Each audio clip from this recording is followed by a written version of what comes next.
Governor Kasich has found a Republican to carry his gun regulations bill to the state legislature. State Rep Michael Henney from the Dayton area this week introduced the governor's package of 6 changes. Henney and the governor call them sensible changes, among them a ban on bump stocks, banning third-party or strawman gun purchases, tougher rules to keep guns away from domestic abusers, and a so-called red flag law, which would allow authorities to take guns away from people in danger of committing violence. Dale Butlin, he has a Republican who has introduced this bill. What are the chances now that the Republican-led legislature will pass it in its entirety? Yeah, so I don't think very good.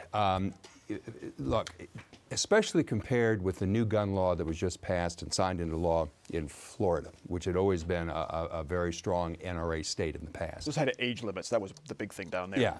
But I mean, this is further than they've ever gone by far. This package introduced by Governor Kasich, with the possible exception of the red flag, is so tame and non-controversial, it's hard to believe anybody could disagree with it. But I think that the Ohio General Assembly, which is in the pocket of the NRA, is going to find reasons not to go for it, despite the fact that a Baldwin-Wallace poll just out last week showed that by margins ranging from 60% to 90%, Ohioans are in favor of a lot stronger things like universal background checks with no gun show loopholes, a ban on, or a limitation, I should say, on high-capacity magazines, banning assault weapons.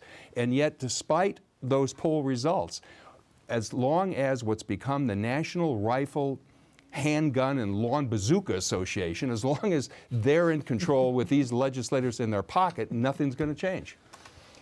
Well, I mean, Kasich is, he's changed his tune on this a bit, Mike. Will lawmakers follow? No, they won't. The standalone legislation isn't going anywhere. Notice it was introduced by a term-limited legislator who doesn't have a political future.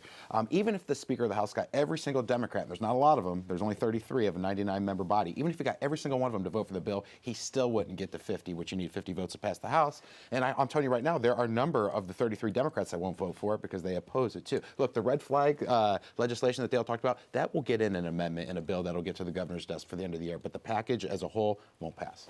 Now, Jackie, the red flag one seems to me to be the most troublesome because you are taking away someone's right to have a gun. The other ones, as Dale mentioned, are just sort of strengthening laws that are already in the book somewhere on the federal level and on the state level. Right. Most of the 4 out of the 6 proposals that Kasich endorsed were actually making a state law that mirrors federal law. So that basically gives local law enforcement the ability to, enforce those restrictions instead of federal agents who are busy doing lots of things.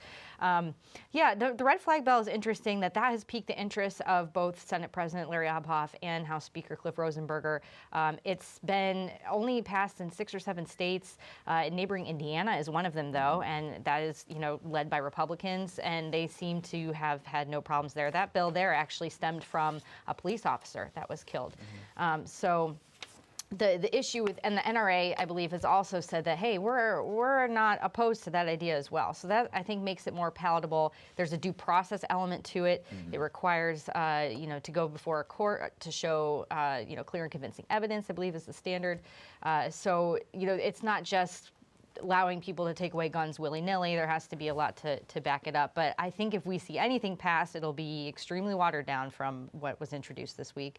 And it won't be until after the election. It'll be one of those lame duck, late night, maybe tack it onto a Christmas tree and, ship it off to the governor by the end of the month. We're going to have to order pizza because it's going to be 11 o'clock at night. I think early. I don't think it'll be like a 3 a.m. situation. Right. There's a couple of tough sells here, and I think the first one is it's an election year, so I don't think anything's going to move.